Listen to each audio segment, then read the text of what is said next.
Alejandro Toledo is the president of Peru. He was born in the rural Andes, where his father was a mason. After winning a scholarship to attend college in the United States, he went on to earn his doctorate in economics at Stanford University.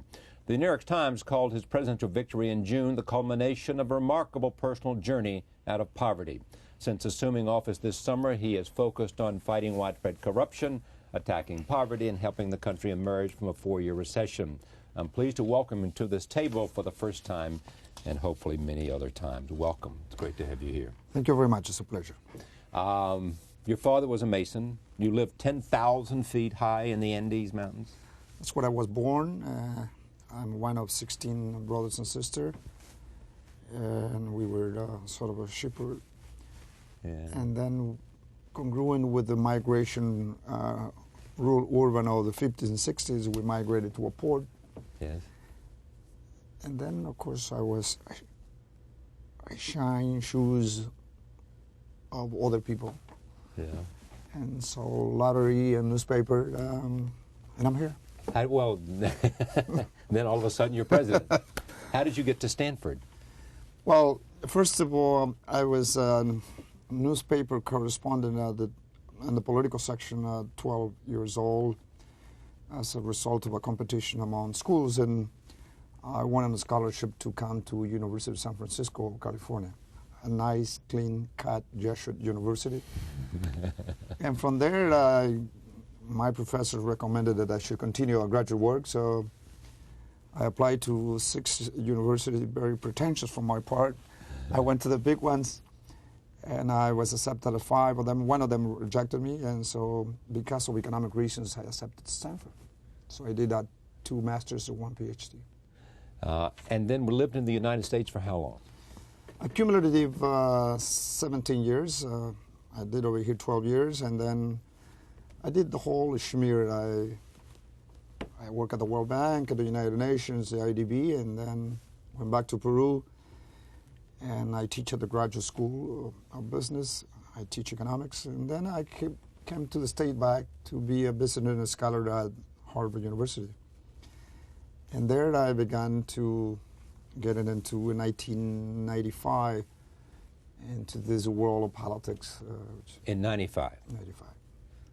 And how many years later were you president? 6 years. 6 years, so 2001 you became president. I founded a political party from zero. We began to complote, in a good sense, at Stanford and then in Tokyo. And 6 years later, I'm a president, and it hasn't been easy, but we are here. What's been the most difficult thing? Perhaps a strong fight against a dictatorship that had the mind and the heart deep down on corruption, and to recuperate freedom and democracy. I have a lot of wrinkles of white hairs as a result. It hasn't been easy. I sometimes wonder why I'm still alive. Now, what do you mean by that? I have 127 death threats from Montesinos and Fujimori, my family and I, because we led this movement to recuperate democracy and freedom. And it's hard when you go into a fight against a dictatorship where there's a lot on the stake. Arms trafficking, drug smuggling, corruption, buying armaments, overestimated the price, and all of a sudden someone with this ethnic composition leads this movement and has a lot of drawbacks. Do you believe Fujimori will ever be brought back to Peru? I hope so, and we will do everything that's within our possibility. But it's not my task as a president to dedicate my time to persecuting someone. It's my responsibility to strengthen democratic institutions such as the judicial system for it to do its job. But characterize him for me, because he was on this program and he had such a strange rise. You know, was he by instinct a totalitarian or a Democrat? No. He inaugurated a new style in the world, and I would say that it's congruent with the globalization and technology. We're no longer a dictatorship were the one who carried a uniform, he inaugurated this new fashion of having a democratic phase with a heart deep down of an authoritarian. And so he fooled a lot of people, including the United States. He fooled a lot of us. And at the beginning of his first term, he did several parts of his policy were very fruitful. The fight against terrorism, stabilization of some macroeconomic conditions at that time, we coming from hyperinflation. The reinsertion of Peru in the international communities, some of his accomplishments. But when you have a dictatorship that captured the democratic institutions and you control everything, Congress, judicial system, constitutional tribune, the electoral board, communication medium, and the armed forces, that's political monopoly, and therefore is from there you have as a other side of the equation, corruption. And you lose all sense of responsibility to the every sense of responsibility. Citizens. And to the extent that you control everything, you don't are accountable to no one. That's why communication has an important responsibility in maintaining and strengthening democratic institutions. And it's a pity. What's the hardest challenge for you now? To reconcile the past with the future. The past, because we need to look ourselves into the mirror and to see why it happened, what it happened. Hopefully the institutions will go into a judging who were guilty. There are 3 commanders and generals who were in jail. There are ministers, businessmen, and to work with decision to the future. The past is important not to permit impunity, because if you do, then history will repeat. But if we get trapped into the past, we lose the enormous opportunity to meet with the future, which is much more beautiful than get trapped in the past. What's Peru's future? It's my realistic dream that Peru will reconstitute its democratic institutions, that will provide stability, that will have the capacity to reconcile social policy with responsible economic management, that we could reduce this 54% poverty. 54% of the Peruvians out of 25 million people, 54 live below the poverty line. So more than 13 million are living below poverty. And 4.5 million live below extreme poverty. My friend, I met poverty when I was born. I know how it looks like. I'm in front of you now as a result of a statistical error. It is my responsibility not to forget where I come from. What was the statistical error? Because the probability that someone who comes from extreme poverty will go through the whole path of USF, Stanford, Harvard, the World Bank, that's not probabilistically, that does not happen. That's right. And that's what I say, I'm the statistical error. My responsibility is, now that I have the privilege to conduct the destiny of my country, is to see that children that are sentenced to live below the poverty line will have the same opportunity that I had, but not as a result of a statistical error, but rather as the norm. And that is why we put a strong emphasis in investing in the great profitable entrepreneurship of knowledge, education, health. What kind of economic model do you believe in? A free market with a human face. And that is, today it is able to combine the management of the economy, where you attract foreign investment, where you create the legal, political, and economic stability to attract foreign and private investment. But the aim is that the benefits of that investment that the priority of the government is to invest in health and education. I would not have been over here in front of you today if it wouldn't have been for education. So education is the means to change a country, health to put the and power education, in the hands of the people. particularly in a world where no longer a country is viable or competitive because it has gold, silver, copper, oil, gas. It will depend a lot how courageous governments are to reprioritize public investment and reorient it towards health and education. Let me change the subject a little bit. We'll come back to this perhaps, but there's much talk about your former intelligence chief, Montesinos, because he had said in a year 2000 in an interview, I think it was, that Bin Laden had a relationship to Peru, had used Peru. That was his declaration that sometime at the beginning of the year 2000, he said he met with Bin Laden in Peru. Now, you believe him?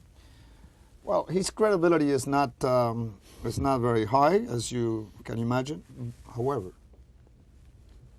knowing what he done in terms of spying and corruption and dealing with terrorist movement, added to another piece of information that we recently have captured a person that comes from Arab countries who apparently is linked to a network in Peru, Bolivia, Argentina, and Chile, who was trying to, with a false passport, trying to get into the United States. Days before September 11. I wouldn't be surprised, but I don't have the evidence. But he showed you. How did you capture him? Our Minister of Interior captured when we had some information that it was a number of Arab people who entered Peru with a falsified passport, and then he went to the U.S. Embassy trying to get to the U.S. To the U.S. And so it's sending a signal to you, of course, or to your, of course, intelligence and immigration people. And we have transmitted that information. But let me be very, very decisive about this. We have taken a strong position about terrorism. We had a big problem with terrorism in your country. There is no space for an ambiguity about this. No ambiguity. Yes. You can't be ambiguous about this. You can't be ambiguous. We lived for 20 years with terrorism. We lost 25,000 lives. It cost the Shining Path. Shining Path. 25,000 lives, and it had an estimated cost of $30 billion. And we know what it means. I was a hostage at the Japanese residency. And of course, in this world, you cannot be halfway.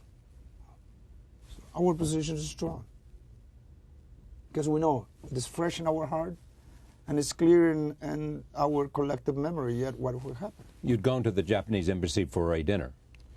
It was the anniversary of the Japanese Day holiday. Yeah, and then they stormed. And then they what happened is that they stormed it. The military stormed it and rescued you. Did you think you'd get out alive? No, I came out after the first 5 days, so I didn't stay. So you were there early. I see. What do you think of the U.S. effort in the battle against terrorism, and what do you think remains to be done? I think that this is this new fight in the world has somewhat fooled the intelligence put into the military equipment. This is a non-traditional battle, and it requires a world effort. Distinguishing, of course, that we're not persecuting ethnicities or religions.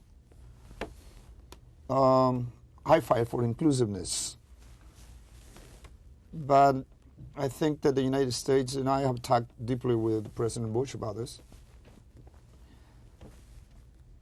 I was having breakfast on the Palace of Peru, where Mr. Colin Powell was with me having breakfast about 8:30 when we both received the news that was happening with the Twin Towers. And so it brought us much closer to us. He came for a meeting in Peru, and I invited him to have breakfast with me. And there where we would notice what was happening in the States. And someone called him and said, well, they passed me the papers, and they passed it to him, and listen what is happening. And we continued the conversation, and 15 minutes later, a new paper said, the other Twin Towers also has been blowing up. And then 25 minutes later, Pentagon. The Pentagon. So he's on his way back to Washington. Back to Washington. And so I think the United States has taken a position. It requires a world collective effort. Tomorrow, we will be strong in this position at the UN General Assembly. Each one of us needs to do what is our competitive advantage. But there's no question that there is a dangerous relationship between narco-traffic and terrorism. We have lived it. I talked to as we taped this on Friday evening for broadcast on Monday, earlier today, I talked to the president of Iran. He raised the same issue, narco-terrorism, drug trafficking in and out of Afghanistan.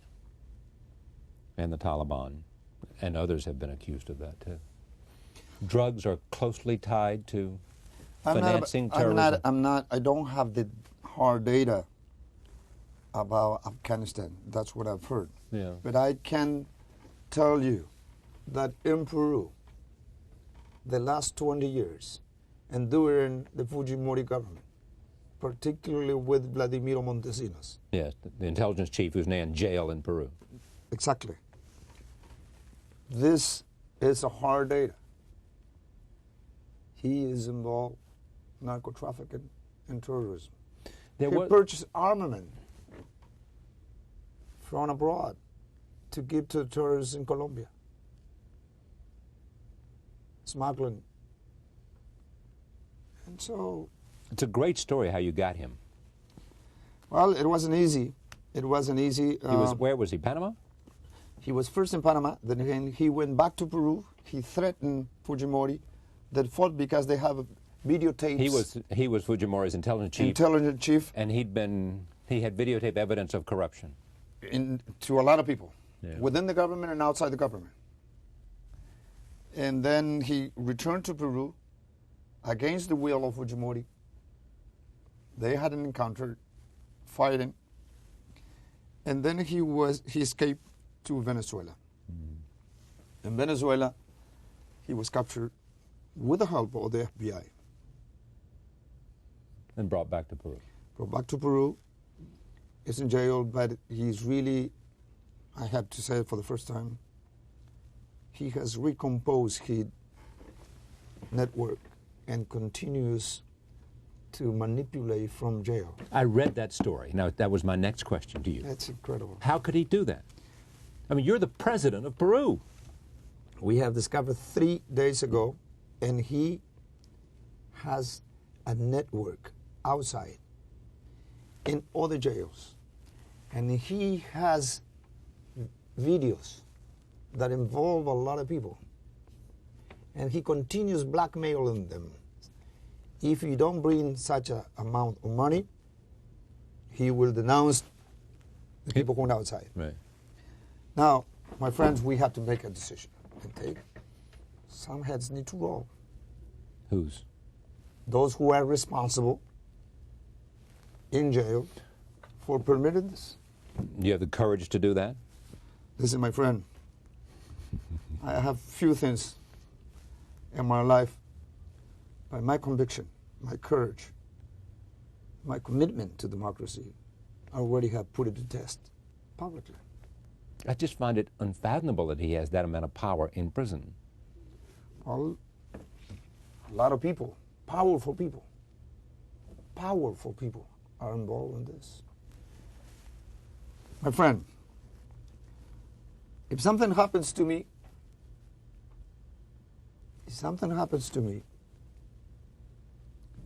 I know that we are stepping on toes that involves a hell of a lot of money.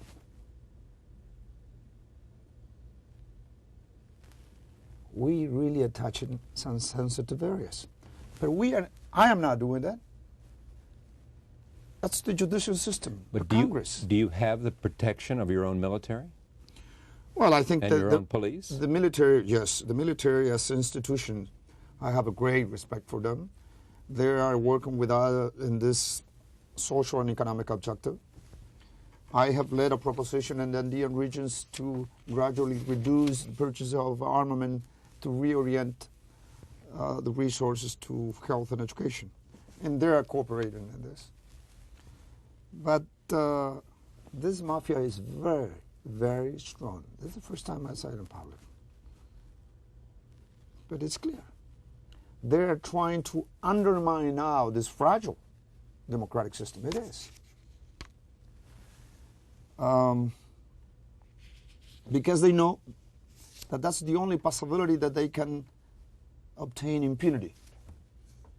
To undermine democracy. To undermine democracy. And I haven't fought for 4 years in the streets with millions of people for nothing. No. So what's going to happen to Montesinos? Well, we cannot do the something that he did. We have to let the justice to do its job. Will you think a jury will convict him? I hope. Will it be a jury trial, or will it be? Of course, he has so many charges from human rights violation to Are any robbery. of them, are they capital crimes? Yes. Well, yes, in several people were executed without trial and without people knowing. They are discovered now. You mean by whom? By him? By Fujimori? By people that Vladimiro Montesinos organized, with the knowledge of Fujimori. Well, that's murder, and that's... But you know, that's, as you said at the beginning, that's part of the past that need to be resolved in order for us as a society to reconcile ourselves. We cannot be polarized and divided with open wounds, but we cannot let that pass. Let the respective institutions do their work. I just want to let the economy grow, to generate jobs and look at the future. What do you want from the Bush administration? Well, first to walk hand in hand in this conviction of strengthened democratic institutions. Secondly, we need some understanding about our proposition of Andean Trade Preferential Act, which permits that instead of cultivating coca leaves, we can cultivate cotton. This cotton is only produced in Peru and Egypt. Instead of a lot of people that are searching for jobs, while our economic program begins to produce some results, we need that cotton, that law that already been extended, but it need to be renewed at the end of this year, will be successful. We are doing it within the Andean country. We have talked with President Bush about this. There is a good understanding. There is a debate in Congress, and hopefully if that happens, it would enable us to go from 50 to 50,000 acres of cotton that will generate jobs. And as I understand it, in Egypt they have long fiber cotton, and that's what you'll have in. That's correct. You know, which is the best cotton. That's the best cotton. But for us to produce a shirt, we need to import from the United States some cotton to mix it. So it goes both ways. Right. Is the Bush administration responsive? Yes. I think that they have been very receptive. It is being debated in Congress. I think that there's a high possibility that this will be approved. The president has now said that his administration is about the war on terrorism, as it's understandable. Before that, Condoleezza Rice said to me and to others, and the president seemed to have, more than any other American president, a desire to raise the profile of Latin America. Mexico, Latin America. Yes? That's correct. So that was good news for you and others. You know, he has expressed from the beginning. Speak Spanish. He speaks Spanish. He has said that. And when we met, I know Condoleezza Rice from Stanford. Oh, that's right. Yeah. I think that there is a great rapport. He said he wanted to put an eye to the South, and that was good news. That was before September 11. Now, although his mind is absorbed in this war against terror, he has still expressed. We just met in Shanghai and APEC again. Right. And he is very supportive looking at Latin America. Because we're neighbors, we have a historic relationship, but there is another additional reason. China, in 10 years, is going to be an enormous dragon in the world. And it is important for him, and he realized, he told me, that he needs to look to his neighbors in the South. And in this global world... Wait a minute, I've got to make sure I understand this. Because of China now has or soon will have 2 billion people, which is what, 20% of the world's population or thereabouts? What is the world population? 8 billion, China has 2 billion, something like that, I think. I don't remember. 1.3 billion now population. Yeah, growing. What's the point about Latin America? I don't understand. Well... I mean, why does Latin America have anything to do with China and its booming economic potential? Well, a lot. In this global world, powers and economic powers penetrate markets. They're searching for markets to put their products. And China is growing at 10% a year over the last 20 years with that size of a market. 10% of the gross national product? National product. With that side of a market, you have an enormous comparative advantage. And I think that President Bush's reflection was, listen, I know that this has happened over here in China. We need to look at our neighbors, with whom the United States have a historical relationship, and we have a lot of things in common. If you were in for what, a 4-year term? 5-year term. So you elected in 2001? So in 2006, I come to see you in Peru. No, don't wait that long. All right. What will you hope to have accomplished? Give me what is the highest priority. Is it to raise half of your people out of abject poverty? Is that the drive? Is that the dream? Is that the fuel of your own? Mr. Rose, I cannot forget my origins, where I come from. Secondly, I have an enormous responsibilities over my shoulder. In 500 years since the Spanish came to Peru, this is the first time in history, in 500 years, that someone with this ethnic composition was democratically elected to be a president. What I dream, that the economy grows and generates jobs, productive jobs. What do we dream? That the results of our efforts to invest in the minds of our people will reduce substantially the levels of poverty and extreme poverty. I want to be remembered, not just as a president. I want to be a president that begins making a difference in the lives of my people. I don't want to disappoint them. I'm a human being. I will make a mistake, I'm sure. But if you ask me, what's your dream? I want to reduce dramatically the level of poverty of the indigenous population where it is predominantly concentrated, poverty and extreme poverty. This is my dream. So if you come before, you will see the cut. And when you come in 2006, you will see some differences. Mr. President, thank you for coming here. Thank you very much. Pleasure to see you. It's a pleasure. President of Peru, Alejandro Toledo. We'll be back. Stay with us.